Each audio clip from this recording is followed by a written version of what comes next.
This is Shad, and you're tuned in to Rolling Out.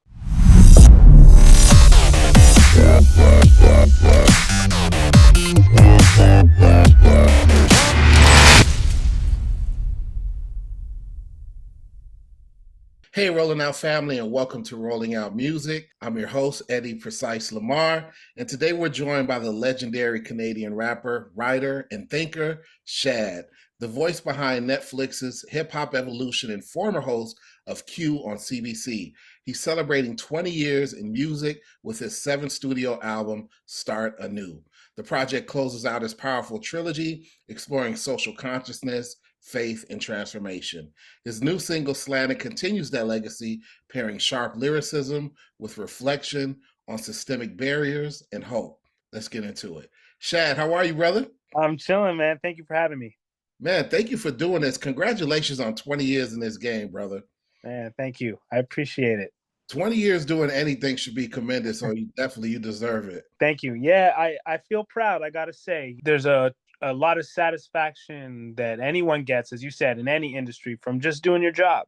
You know what I mean? Showing up consistently and being committed to the work. And so, and then this just happens to be work that I love. So I feel proud, but I also feel extremely fortunate. So Start Anew marks both your seventh studio album and your 20th anniversary in music. What does this moment represent for you personally and creatively? Yeah, every album for me feels like a different journey. It's each its own journey.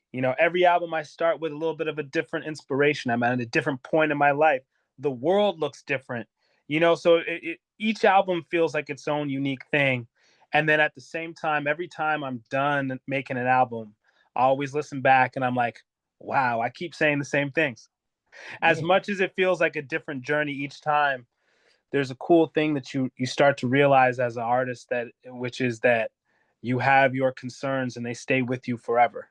You have your messages that are uniquely yours to offer, and it's because they're the messages that you need to hear. Like, I realized for myself, I can distill it down to a couple things. I think at the end of the day, I always say, basically, keep going. There's a message of like perseverance and hope always that's there.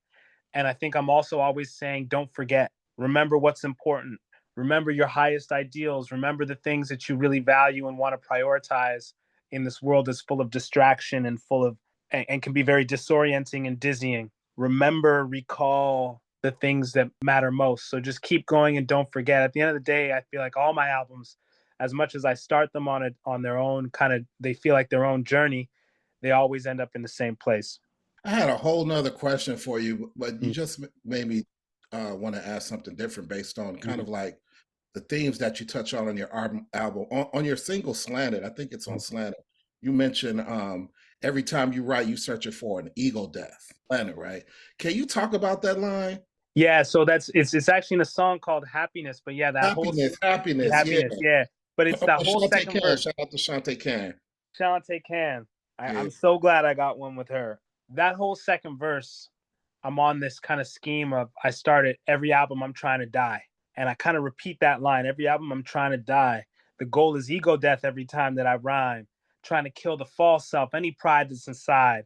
Destroy the places my reputation's trying to hide. So what I'm saying is, every album, every time I make music, I feel like it is my responsibility to be vulnerable, to take risks, to not just try to replicate some idea of myself as an artist that I have or that I feel my audience has, but be prepared to risk that. You know what I'm saying? In order to, if that's what's called for, to say what I really feel called to say. That's what that line is about, and that whole rhyme is about that. I say a benign suicide is what I'm trying to describe, just really being vulnerable, humbling myself and trying to be vulnerable and trying to be willing to sacrifice whatever is called for, in order to deliver the message that I feel compelled to deliver. Just to dig a little bit more into your career, you're known for hosting Hip Hop Evolution and Q, which introduced you to a whole new audience. Now, how has that dual identity as a host and as an artist shaped your perspective on your own music career? So those were really cool experiences that I got to have because of music. the way that I've always approached my career in music is I don't put a job title over my head and say I'm an artist and that's it. What I've always tried to do rather than take that approach is commit to project. And so that project might be an album, or that project might be the opportunity to host a series like Hip Hop Evolution.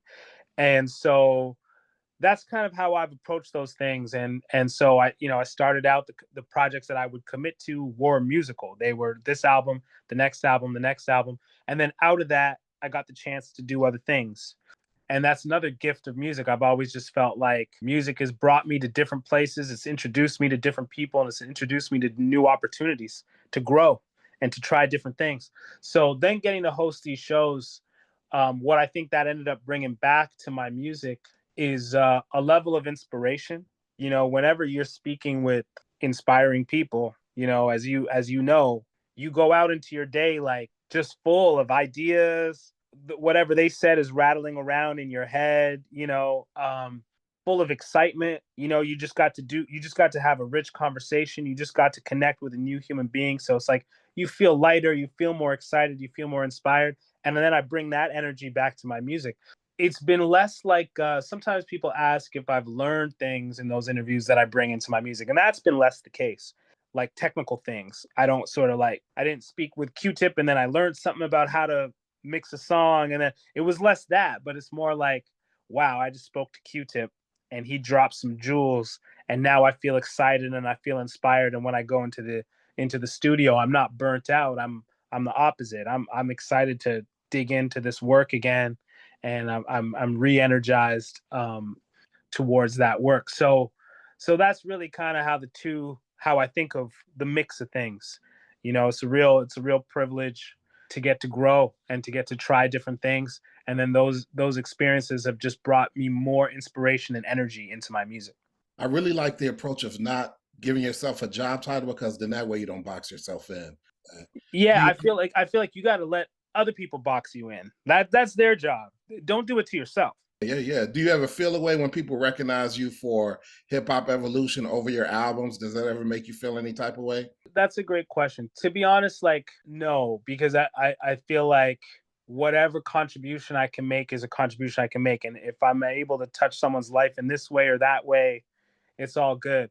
I will always feel like an artist first because making music is the one thing that no one ever has to tell me to do, if that makes sense. Like hosting Hip Hop Evolution, hosting Q, those were opportunities that like came to me. Those were invitations that came to me and that I, happily accepted. But I didn't conceive of those projects and I probably wouldn't have embarked on that on my own. I wouldn't have been like, yo, let me make a documentary about the whole history of hip hop. That's not something I would ever, but no one needs to tap me on the shoulder to get me to make music.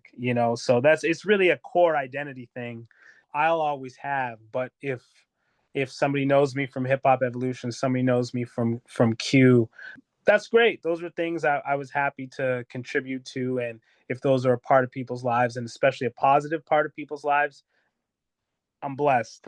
Yes, yes. Yeah. So Start Anew closes out a trilogy that began with a short story about war in Tao.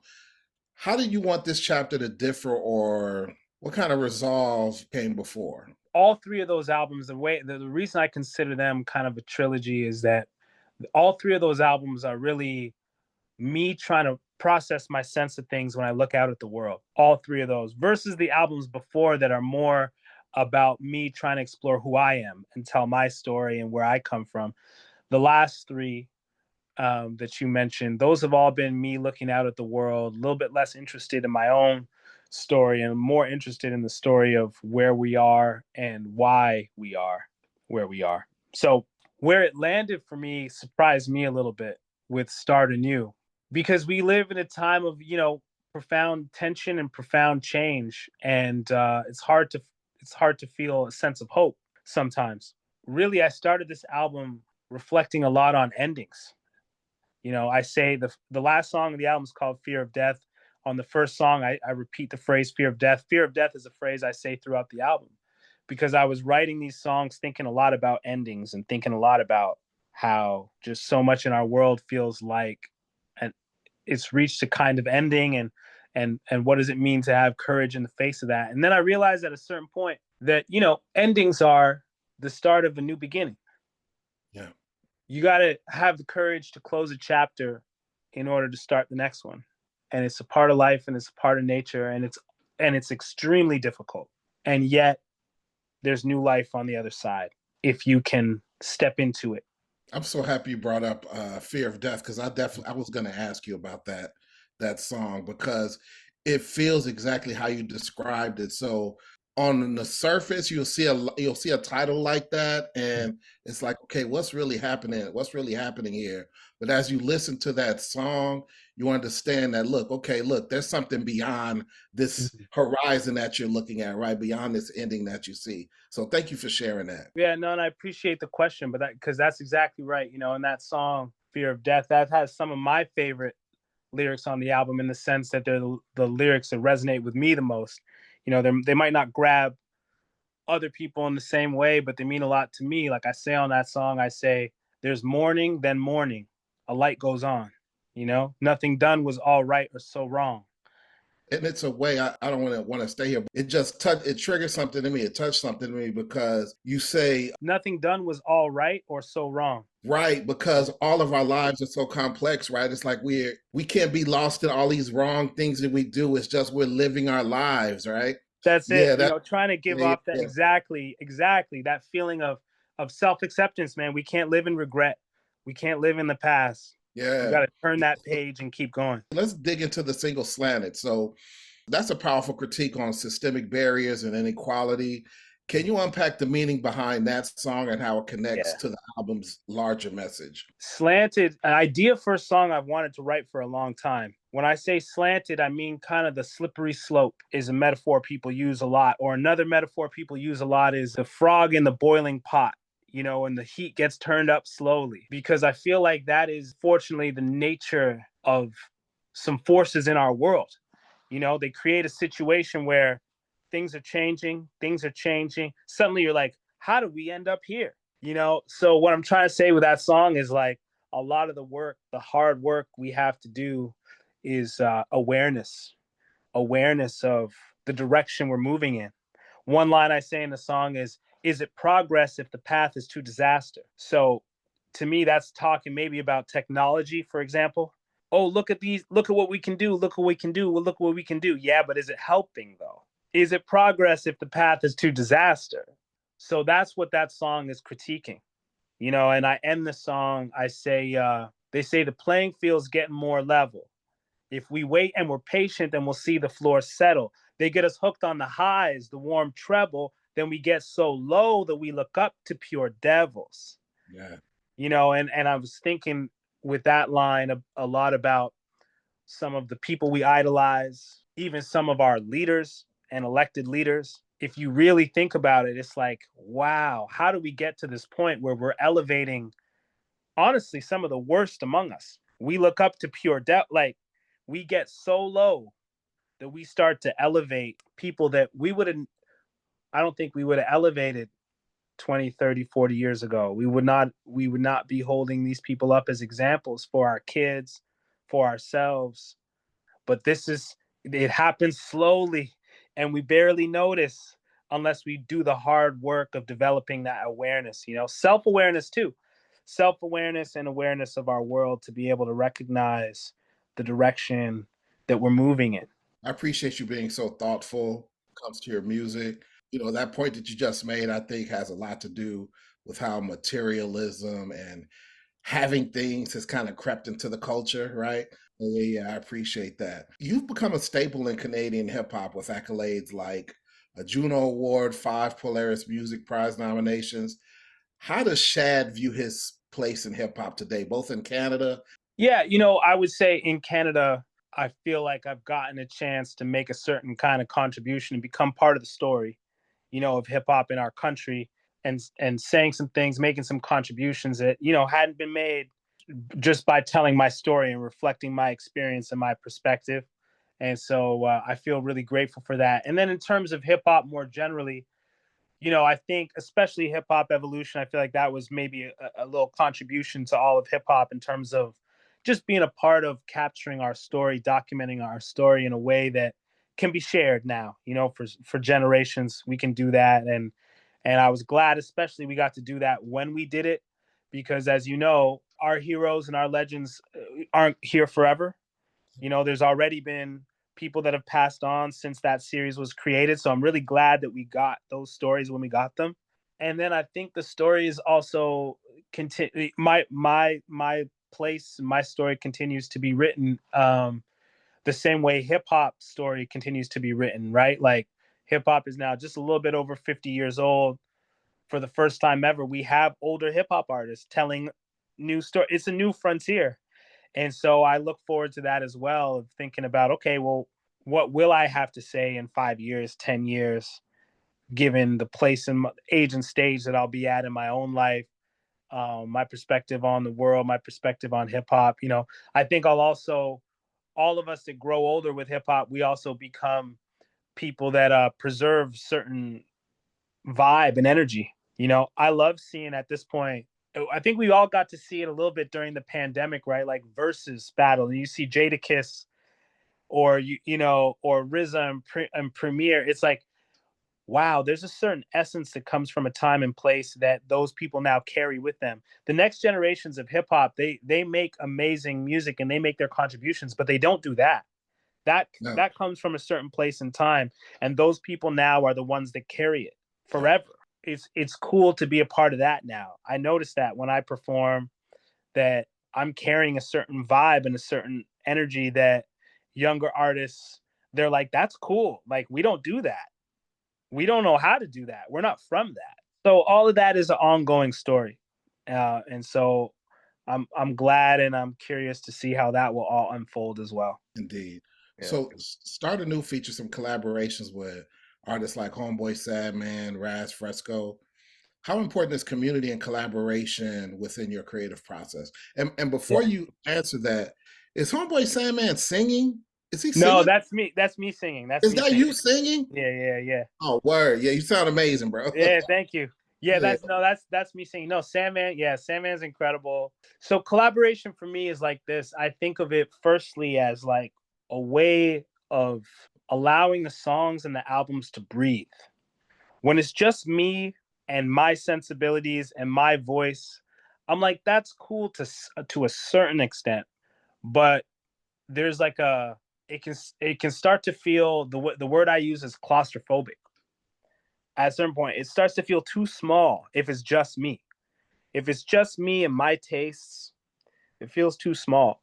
So I like collaboration simply for the sake of just injecting more life and making the whole thing feel bigger and making it feel like it breathes, because there's more perspectives and more voices and a little bit of unpredictability in there too. I don't know exactly what someone's going to say or how they're going to sound or how they're going to take it, and so it forces me to kind of let go of control a little bit, which feels good. I think it feels good in the music.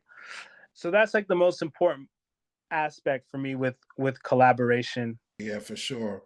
You know, there's a balance of optimism and social consciousness on Start Anew. How do you maintain hope while still confronting the realities of the world through your music? Music has always like served two purposes in my life. One, and actually the first one, is it's fun. I started rapping, freestyling with friends, and just trying to say things that are going to make my friends go and explode and get excited. That's really what made me fall in love with hip hop and fall in love with rapping. That's one thing I always try to keep in there, that energy, that joy that I have, and that desire I have to make people feel excited and feel good. But then the other thing that music has always given me is a little place to give my sense of things and work things out and go to the deepest places within myself. And so I'm always trying to do that. And especially the older I get, I can't help it. I get older, I get a little bit more serious about life and about the world. So I'm going to do that. And I need to do that. And music is the place where I do that best. But I always try to keep that other part of me alive, that part that really loves hip hop, for the pure electric excitement of it, the joy that you can bring by just playing with words and talking slick and just bringing that excitement. So hopefully that answers your question. I love both aspects so much that I never want to abandon one or the other. Indeed, indeed. So let's shift gears a little bit. We're going to go into this rapid fire segment. So nothing too serious, just say what's on your mind. The first one, okay, you're abducted by aliens. They want to know what rap is. What album do you give them? Pick your KRS-One album. Love that answer. All right, one artist, dead or alive, you would like to collab with? D'Angelo. Bars or barbecues? Oh, bars. In one word, describe Shad. Regular. Thank you. First, before anything, congratulations on doing something that you love for 20 years and contributing to this culture that we call hip hop. We thank you so much, brother. Man, thank you, Eddie. I appreciate you. Again, thank you for joining us here and continuing to bring heart, intellect, and courage to hip hop. Start Anew is a testament to growth and the art of transformation. This is your man, Eddie Precise Lamar. And as I always say, stay focused, positive, and productive. Peace. Yeah.